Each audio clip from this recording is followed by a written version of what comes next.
Jen, welcome. Thank you. Thanks very much for joining the turnaround. Tell me about your first experience with Safe Harbour, noting that it had been in operation 4 years before the panel review that you chaired. I actually remember this quite distinctly because I was advising two boards.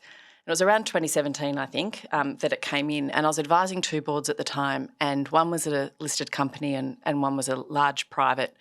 And we'd been going through the usual kind of defences that they might have if it ended up being insolvent. And then the Safe Harbour came in, and on one board in particular, the relief was kind of palpable. They changed their way of thinking about it, and whilst it was so new and we were still all grappling with how it was meant to work and what it meant, it had a fundamental shift on that board from switching their dialogue from being an internal, how do I protect me, to thinking about what's reasonably likely to be a better outcome. So for one of those boards, it was almost too late in the process and they ended up going through a VA. But for the second, they didn't, and I think that was solely because the law had come in. That their attitude changed. It was so obvious from the nature of their questions and the nature of their dialogue and the nature of their interaction with each other that it had a big change on their operation as a board.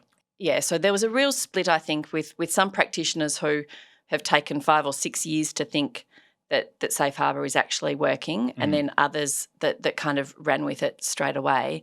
And I think the ones that ran with it straight away were ones that already had deep relationships with boards and could see the benefit, at least at a board level, of introducing kind of a new way of looking at things or a new way of describing an action plan. Yeah, and I mean ABL is probably a good example of that, right? You're in that space. This would have seemed like fairly logical territory for your firm to exploit and work in. Yeah, whilst you always did that, it was a bit of a better kind of framework to do it. So you could say to a board, listen, you really should have somebody like Joe or somebody like an insolvency practitioner or whoever you needed to come in, and that kind of justification was helpful in giving advice. I mean, the birthing of it was a very slow start though. So there was a very short piece of legislation we'll come to. There was an explanatory memorandum that didn't really say very much. And unlike, say, the Harmer reforms of the early 90s, which we'll probably get to, there wasn't a lot of protocol or prescriptive behaviour to work with. I have firm views that you don't want it to be too prescriptive and you don't want it to be lengthened such that it becomes a tick-the-box exercise. I like the fact that it speaks generally about what directors are expected to do. But, yeah, I think that the lack of prescription in it has meant that the breadth of its application has taken a while for the industry to work through. Yeah. And speaking of tick boxes, we'll pull it out now. This was the review report. So interrupted by COVID, begun in 2017. The review was meant to be 2 years, if I recall, right. Then took about 4. That's right. And you were appointed to chair that group. Tell me about that experience. Was that your first? That was my first government panel experience? Yep. Yep, it sure was. Tell me how all that came about. So Treasury reached out and asked if I was interested, and I said I was. And at that point, I think they were just canvassing interest and looking at how the panel should be formed and who should be on it. And so that you have an initial query and then you don't hear anything for a while, and then they reached out and confirmed that it was likely to be Stephen Parbury, Leanne Chesser and me on the panel. At that point, I didn't realise that they wanted me to be chair. On these things, is there an expectation level that government have? So here we are. This is a review of a very new piece of legislation interrupted by a major event. Even firms like mine that focused on it had only done 15 or 20 appointments. So there's not a lot of precedent. Is there expectation there? 100% open view on it. So it's an independent review. I mean, I think the reality is that they were doing it because they had to, that it was prescribed in legislation to do it. But in terms of, guidance as to what they wanted, to be the review to there was no guidance on what they might want the review to find or in terms of findings. The only real guidance was on what they wanted the terms of reference to be. And that was, I think, the tension of the review was to be true to the terms of reference in terms of what we'd been asked to do, but also acknowledge the real passion within the submissions and the consultation process that we'd been through for broader reform. There were 20 responses to the submissions. There were, and I'll list them out, there were 2 small corporates. There were 11 interest groups and peak bodies, 1 academic, 2 what we might call Safe Harbour style firms, including my firm, 1 large law firm and 3 large accounting firms, or 2 Big Four firms and 1 other firm. Now, I would have thought that wasn't very many. Recognising there were issues, how did you get market coverage, recognising that's all you had to work with? Yeah, and I have a different view on this because I actually think that 20 was a pretty good response given the timeframes that we had. So this was a 3-month review, and that was 3 months that was from the date of essentially my appointment to the date we needed to table the report to the minister. But the way in which we handle it, so some of those submissions were industry submissions where, say, ARETA and TMA had scoped out their broader base. And then we did a number of round tables. So where we discerned that there may be extra, people where we needed to meet, we met with them. And then I did things like catch up because it was the middle of COVID and Melbourne was in lockdown, walked around Caulfield Park with a couple of people wearing masks and talking about Safe Harbour. And here we are 3 years later and recommendations haven't even been implemented yet, which we'll come to. So I think that's interesting. Government impose quite a structured timetable on you, but then take what time they need to implement things. Feel free to be critical, by the way. I can be, but my sense too is these are apolitical. Insolvency is an apolitical topic, right? So it doesn't. In that way, you have both sides of government being open to it, but also not necessarily needing to press it in order to kind of show a difference. So, I think in terms of holistic review and reform, I'm quite happy for it to take a slow and steady approach, in terms of and in many ways, the recommendations that we recommended on the Safe Harbour review would be better done through a more holistic reform package. Yeah. So I'm not precious about that. I actually think, and we can come to this, I think the best thing to come from this review is the ASIC guideline and the discussion on the education piece. Yes. Because that was screamingly what was missing when we spoke with people. Yeah. They're like, we don't know what this is. We don't know where to find guidance on it. You've got an ARETA one, you've got a TMA one, you've got nothing from ASIC. How do we know what this means? Yeah. And to me, even though I have some queries about what's in Regulation Guide 217, I still think it's brilliant that it's there. Yes. Tell me about some of the submissions. Were there sort of consistent areas of agreement or disagreement? Was there any submissions or views that were completely out of the box? What was the craziest thing that you heard? So two crazy ones. One was that so the background to this suggestion is that there's a lot of feeling within smaller creditors in particular that they're outside of the building, they don't know what's going on, they have asymmetry of information, and they feel quite disgruntled about that. And so one of the answers to that problem was that secured lenders and the ATO should, if they know about the financial distress, which was assumed that they would, given their better information that they might have about a distressed company, should sit behind unsecured creditors in relation to debts incurred during that period. Outstanding. There was a lot on unfair preferences. People wanted those scrapped, particularly during Safe Harbour, but I could understand the background to that request. Yeah. There were some that wanted insolvent trading scrapped altogether, and others that wanted the Safe Harbour defence scrapped altogether. So there was a broad spectrum. Let's and we'll talk about some of the issues in a minute too. So by my stock take of the 14 recommendations in this, agreed and implemented 6. I think so. Yeah, I still think so. Agreed, yet to be implemented 3, which are the addition of the financial distress metric, the number of AQEs, and the number of failures, the prescriptive number of failures for the tax office piece. They're the 3. Noted for consideration, but not yet acted on 5, which are some of the more difficult, broader issues. Yeah. How are you feeling about all of that?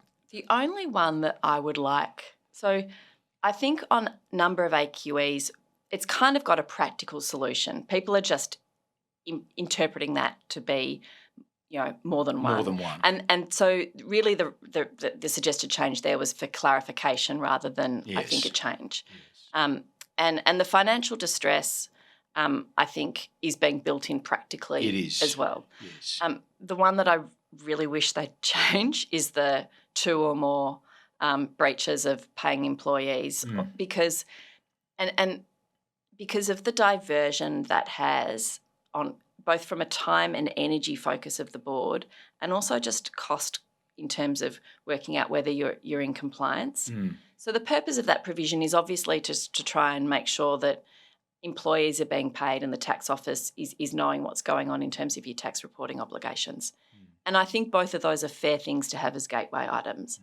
But what I find frustrating is that you can have then, hours and hours of focus on whether or not you've complied twice in the last 12 months with, have you paid late some super, or have you underpaid somebody who you thought had been paid? Some of these are really complex areas where some bigger companies and even some of the smaller companies find it difficult to work out. And then, so I think if you just had substantial compliance, you'd have a much better way of determining whether someone's satisfied those gateway requirements. It is tricky, that issue, because at the moment you need to say to someone, well, you're just not eligible because this is what the law says. But you can sprinkle plenty of commerciality in other areas, which we tend to. So if the idea is to ensure people aren't hopelessly insolvent, then I think you're right, that needs to change. Are they talking to anyone about that? Is there I haven't heard anything recently. There were certainly discussions that it was something that the government was, both sides were amenable to, but I haven't heard. One of the things that is becoming important, I think, is the lack of judicial guidance here. Do you just want to talk about that topic? Because people say, is Safe Harbour working? I think anecdotally you can say that it's been a success in terms of you can point to a number of successes. I can point to a number of successes. And I think that's clear. What I'm interested in at the moment is there's just been a slight rise in chatter over the last 3 or 4 months of insolvency practitioners and lawyers having a few more extreme examples where they're personally uncomfortable with how matters have transpired. And I think that will be interesting as to whether that leads to litigation or not. You and I have spoken briefly previously that these days it's quite a high bar to show insolvency, particularly where insolvency is resting on like medium-term debt renewal, for example. So you're paying your debts today, but you've got a big lump sum due in 3 or 4 months' That issue's way up here, right? That issue is way up here. And in those circumstances where that's right up here, bar's right up there, then Safe Harbour, like the disconnect between entry and satisfaction of the Safe Harbour, correct, it makes it quite hard to press it right, because they have to show insolvency in order to then enliven the Safe Harbour, defence, if you want to call it that. So I think it's going to be interesting. Yeah, I mean, I tend to think that the cases, or when there is a case, when there is a test case, will come down to either sort of two groups of things. There's a bunch of selection issues. So were you in Safe Harbour? Who was the AQE? Was it reasonable to stay in Safe Harbour for this whole period? So are you in? How long were you there? And was it appropriate to be there, and were you eligible? So there's all those selection issues. Then there's the bigger group of issues, which is, was it a better outcome? So I think one of the issues will be how much work and effort goes into testing that piece, and that goes down to the quality or the expectation in relation to a better outcome plan. What's your view on all of that? I agree. I mean, I think because the difficulty will be too, like if you're thinking about where there's incentive to bring an action, it's going to generally be where in a bigger failure scenario, right? So a smaller failure may not warrant the case, but we'll see. But sometimes in the bigger ones, you go in and out of Safe Harbour. So you can be in Safe Harbour, and then you might have a period of stability, and then and not need to be in formal Safe Harbour, and then so you might be coming in and out of solvency. It will get quite interesting, I think, to be able to demonstrate that the periods of insolvency were the periods where you either held a reasonable expectation of a better outcome, and how you do that. Because I've had companies that have been in Safe Harbour, for 3 weeks, and I've had companies that have been in Safe Harbour for 3 years. 3 years. Yeah. But they haven't been in Safe Harbour necessarily for the entirety of the 3 years, which makes it difficult, I think, to show, because then you're having to show insolvency for the entirety of the 3 years, and then what the directors were relying on, and whether it was reasonable. And to me, when you're thinking of that, we've spoken about this before, but you can have multiple plans. And so then you've got, you might have plan A that you might not have a reasonable, necessarily a reasonable expectation at a point in time that can be satisfied.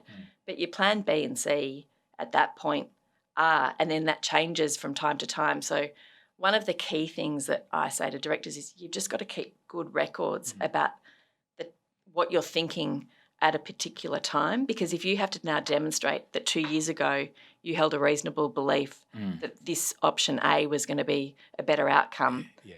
I think courts will test that, and experts will get involved, and people will look at the plan and say, well, was it measured financially appropriately? And so we have a view. And sometimes you see, we come along and we see, well, there's a plan, it's been there, but it's a narrative. It's a bit like a well-prepared school project, but it hasn't been financially tested at all. And I think that's going to be critical. And then in the longer ones, to take that, but you've got that, let's say, in January, and then in June, you may need to update it, right? Or earlier than that. So you might say, well, hang on a minute, your X division is no longer performing in the way that you thought it was in January. And so you're needed to come in and say, this is how you're now reading the alternative. And I think some people say that they get that report at the start and they go, well, our plan is a 12-month one. And so we've got our better outcome comparator, and we just now run with implementing the plan without then thinking, I keep having to monitor what this alternative counterfactual is, because that changes over the course of a year. In the report, you talk about a balancing, a rebalancing, a reallocation of risk are the words you use in the report. And so once we step back and say, well, what's actually going on here? The objective is to promote entrepreneurial thinking and productivity, readdress the the danger of insolvent trading with an appropriate level of risk. Do you think the way it's unfolded, say since the review, and the improved take-up is getting us to? Do you see the boards you're working with getting to that point?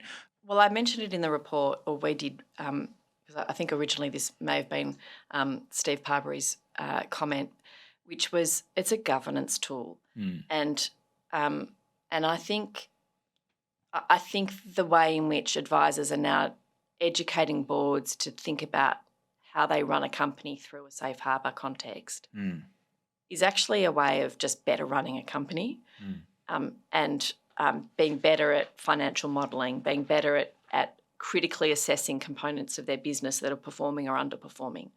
If you've got a successful safe harbour that can then lead to a turnaround, I think the boards are in a much better place usually, either because they've learnt or you've seen directors change. Yeah, no, that's certainly the messaging we get too. People either come out of this or pause and say, we're behaving better. As directors, we understand our business better. We understand the issues that might contribute to failure better. We're writing the right things in our minutes and our reports now, and we're all at a slightly higher standard.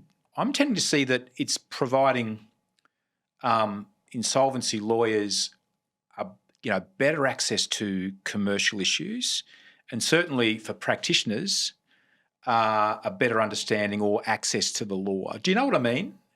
But I think what Safe Harbour has helped me understand more is actually modelling, like that concept of how you look at business divisions and how you model their performance and the questions a board needs to ask to really drill down into those and the appropriateness of them, the assumptions that sit behind them. And so I've got better at understanding that. And I think most certainly on the IP side or the advisor side that there's a lot more understanding of directors' duties more generally. Yes, yeah. And insolvent trading in particular. Do you think there's the chance that complacency might sneak in and someone might say, well, we're in safe harbour, we're okay, we're going to stay here for a while. Before you know it, debts are being accumulated. Yeah. Everyone's looking at each other and saying, well, we made those judgments a bit too quickly and easily. I think what you need, and this is one of the benefits, I think, of being in a group of AQEs, if you like, is that if you've got a number of different advisors around the table, even if you're a long-standing advisor who may have kind of built up some complacency with the board because you're just so familiar with the business. If you've got like a new lawyer that's come in or a new accountant or a insolvency practitioner or safe harbour advisor who's come in and you start to think about it a little bit more afresh and objectively. And so I think that's the key to good advisors is to pause and say, and it's also key to the process. So if you've got a process that says each board meeting, we're actually thinking, we're not just ticking this off, we're thinking about it. What steps have we taken? What still needs to happen? Why haven't previous steps succeeded?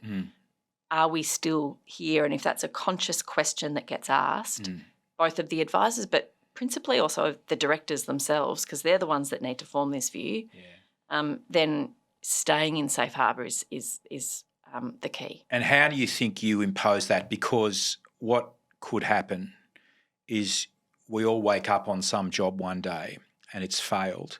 It's been in safe harbour for 3 years. There's been one advisor. That individual's committed. That individual is either appropriate or inappropriate. And we also, there haven't been any checks on that person who have been telling the board that they're all good to go. So we might need that to, a failure like that. We might need that. Yeah. I'm really hoping I'm not involved in one. It won't be you. But I think I'm trying to think of the ones that I've had for 3 years or more. There's only really two. They've had different advisors coming in and out depending. So, for example, you'll have an equity raise. So you'll have IBs come in at that point. You'll have a sale of a division, and so you've got different people advising on that sale. And generally I try to run a process so that they're involved in the updates to the Safe Harbour plan, and hopefully can bring a fresh look. The other thing I do, and I suspect you do it too, is just sense check with some colleagues. Yes. What do you think about this? What do you think about that? Is this, do you think this is likely? Yeah, are we all nuts here? Yeah. And that kind of consultation process, I think, is incredibly important, not just in a Safe Harbour environment, but practising as a lawyer generally. Yeah, and we're growing up a bit. Well, what do you think there? Do you think Safe Harbour's helping the industry grow up? Yeah. Yeah. I do. But I think it needs participants that are active Safe Harbour advisors, and by that I mean where it's where you see instances of regression is where someone approaches it as an easy in and just set and forget. And there are still some people who you see do that, and it's generally because there's cost pressures. So it's generally driven by a board who doesn't want to have to pay for ongoing advice work, and so they get their initial plan, and then the trap there is for an advisor not to just have to come in every 3 months or 2 months and refresh their plan by just kind of turning up to a board meeting.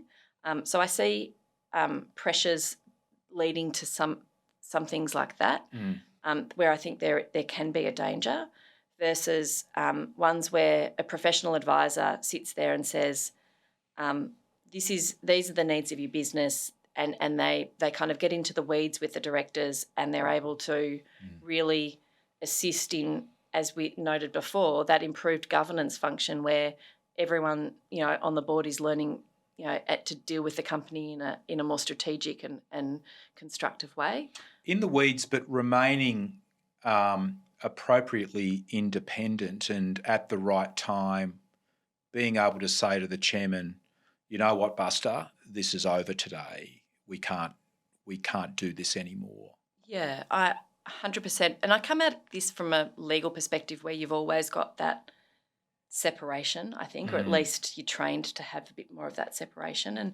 And so yes, you get into the detail, but you're not a member of the board. You're not you're not an executive in the company. And one of the issues is, I don't think an AQE needs to be auditor-like independent, but I do think that you do need that element of objectivity. Yes. And most of the time, I see that demonstrated in the Safe Harbour roles that we've been involved in. Yeah. So lawyers as AQEs, I think what you're saying is there are cases where you are providing advice to the board as a legal practitioner that is quite separate from what a Safe Harbour advisor might need to do. Do you think that you can pull off both roles well? In some cases, yes. In some cases, no. Yeah, you do. You have to pause sometimes. And I pause also, like, I'm not someone who says a lawyer is the only AQE. I think we can have an AQE function, but mostly we need insolvency practitioners, Safe Harbour advisors with the accounting / financial modelling experience, so we can advise on the legal aspects of it, and if it involves an equity placement, what the placement rules are and all of those sorts of things. But I think I see very rare examples of where the lawyer is the sole AQE. So let's talk about education for a second. How do you think that's all going? RG217 is helpful. It's not everything, but it's not nothing. It's not nothing either. I know. I was very passionate about that when we were doing the review, partly because through the submissions, like a reader's submission, suggested that a number of their people who they'd surveyed weren't aware of insolvent trading. So directors not aware of insolvent trading, and that concept, I think, then means that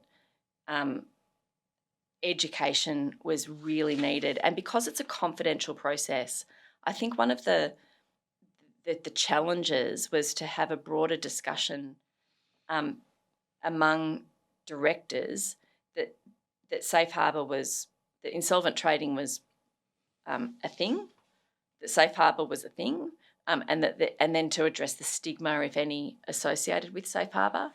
And my sense of boards now is that there are fewer boards where you walk in for the first time where they express surprise at personal liability for insolvent trading. Yes. But you still get some.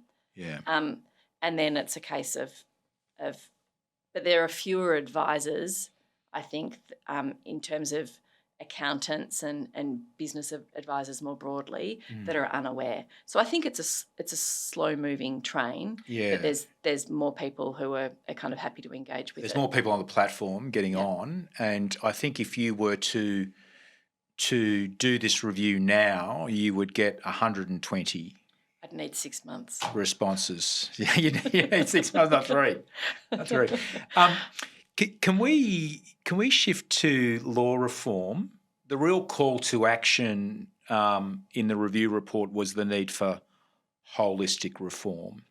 But perhaps one of the most significant issues is Australia's insolvency laws themselves.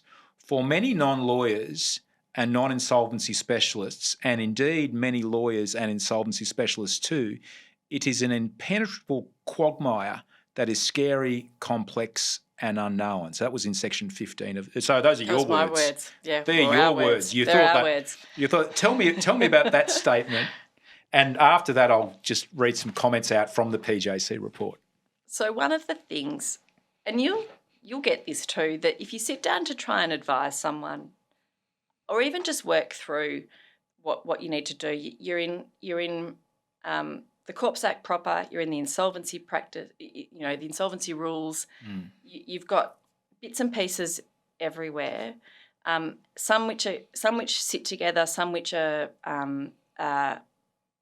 inconsistent with each other, and I think it's just quite a complex area to navigate. And unless you're in it, 100%, you're not. It's quite foreign to people. And my sense when we were looking at this, and nearly all of the submissions were calling for a holistic review. Few parties seem satisfied with the system. Unsecured creditors are frustrated by stubbornly low returns in insolvency processes. Debtors regard opportunities for restructure as lacking and system costs as excessive. Insolvency practitioners, other observers, consider the system is not appropriately resourced to achieve its purposes. It's so costly. And that's one of the benefits of Safe Harbour, is that you can hopefully avoid, a costly formal process. Although I don't shy away from formal processes either. I think they've got a real part to play. Australia's insolvency system may no longer reflect modern business practice or sufficiently meet business needs. Insolvency law reform in recent years has been at times piecemeal in nature, with reforms attending to parts of the insolvency system without always having regard to the whole. That's true. We've got matters that are going to the States for Chapter 11 bankruptcy that we could do here. But the big difference, we can't finance them here. You want to have a think about how unfair preferences are working. You want to have a think about how complex, whether the insolvent trading and Safe Harbour is actually leading to a world where you can't really prosecute for essentially wrongful trading in some circumstances, depending on how the matters have played out with a particular company. So I think you then have to look at the availability of capital, how it's coming in, who's supplying it. There are so many questions on a broader holistic review that I think if you did a Harmer-like report now that looked at that more broadly and then looked at what bits are working, how can we integrate it better, you get that risk balance maybe a little bit more balanced. I mean, is the expectation, or do you have a view on whether we'll see anything in this area during the next term of government? I mean, I think there's supposed to be a response to a PJC report within 2 or 3 months as well, which hasn't happened. I'm hopeful. I think it's just a question, as I said, of priorities. So it's one of those ones that's not at the top of a list, but it's it's just a slow burn one that both sides of government are willing to engage with. But Whether it makes it to the top of the list, I don't know. And tell me your view then on planned insolvency as a course of action. Do you think, I mean, I was sceptical of that at the start, but I'm seeing that more now. I really like it. Yeah. And I think it's really important to distinguish between planned and pre-packed. We don't have pre-packed. So a planned is really just saying, are you going into administration in the best possible way to come out the other side with a DOCA or some type of, ensuring the going concern of the business? And so I've seen planned administrations where you've got restructuring support agreements but from key creditors, so you know that you're not going to go and stop supply the minute a VA is appointed. You've got cash reserves to fund the VA.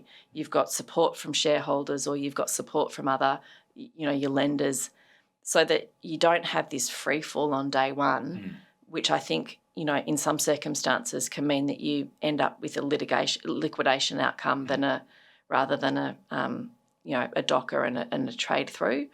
Yeah. So I think that raises an interesting question about how counterfactual analysis is undertaken, right? Yep. Because we might say we have complex business A here, and there's a course of action that is raising some capital and maintaining equity value. I see this all, it's very much about equity value, the course of action, whereas the counterfactual one could say, well, there's a disaster scenario where we appoint right now at 2:30 on the 3rd of July, and there's hemorrhaging everywhere. Or a more appropriate insolvency would be so a more intellectual approach to the counterfactual analysis compared to the course of action. Do you know what I mean? I'm seeing counterfactual analysis almost like what you said before. Any immediate insolvency is usually quite well planned. You're speaking to secured creditors, you're doing things. Whereas I think sometimes the implication of the law is an immediate administration or liquidation means an immediate hemorrhaging. Do you understand where I'm going with that? I think I'm a little bit more nuanced in that I think an immediate administration or liquidation is immediate, as in not necessarily planned, although as your Safe Harbour plan progresses and if you've planned it as your plan D or E, yes, that will become your updated counterfactual if you've implemented that so that it's there. Yeah. But my concern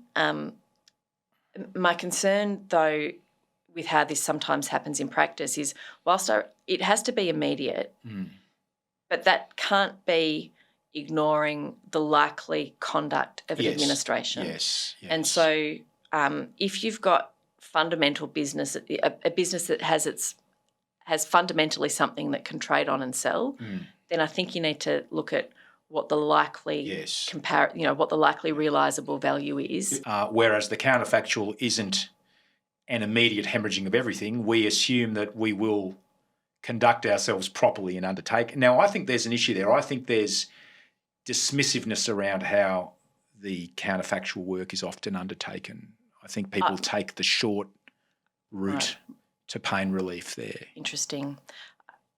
Whereas I think we need to be more intellectual with that. I agree, and I think if it's tested, you'll need to show that you're a bit more intellectual than that. Many of the plans that I've been involved in, I think have quite rightly acknowledged that the liquidity through the administration has a very big asterisk on it, unless you have gone and got that counterparty's consent to that plan. Yeah, it requires some sceptical pragmatism, really, I think. What's possible, but let's not be ridiculous and say that there won't be any return. Yeah. People will behave in their interests, but it will be properly conducted. Genevieve, give me your final thoughts on Safe Harbour. You've been involved for 7 years. You played a key role in undertaking this review some years ago, and congratulations for doing that. Where do you see the regime heading, and what are 2 or 3 things that you have as your ambition in relation to Safe Harbour looking forward? So I'll pause first and say that was a team effort. And not surprisingly, but Steve and Leanne were amazing panel workers to work with, and also Ali and Liz from my team, who won't come as any surprise, but we needed to garner broader resources to get that done in time, and so I'm very proud of it as a group effort. My hope is that Safe Harbour continues to be the dynamic governance tool that it is, and that it's used, to allow boards to restructure and to turn around. I do like the way in which it's being used, as we've just touched on, to pre-plan a more orderly administration, because sometimes that, I think, a broader recognition that isn't a corporate failure, but that is a way of utilising and the legislative tools in front of you to achieve a restructure, I think is a kind of a growing up moment for Australia in terms of how VAs are meant to be thought about and trying to get rid of the stigma associated with them. So I can't remember if you asked for 1 or 2 points, but they're the 2 parts that I'm most hopeful for the next few years, in addition to some holistic reform.